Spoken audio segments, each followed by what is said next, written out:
welcome back to my channel. So, mag-i-interview tayo kay Kuya kasi yung ang pag-uusapan natin ngayon is about life change.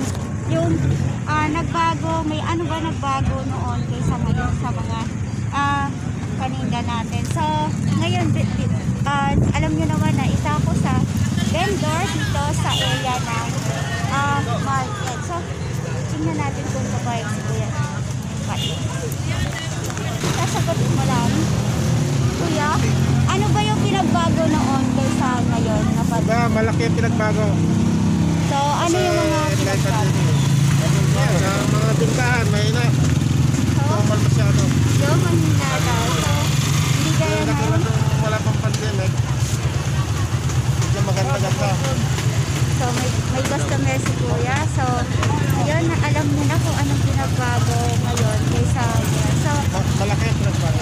ano ba yung mga pinagbago katulad na? So, may customer si Kuya. Makaka-istorbo tayo. So, wait lang.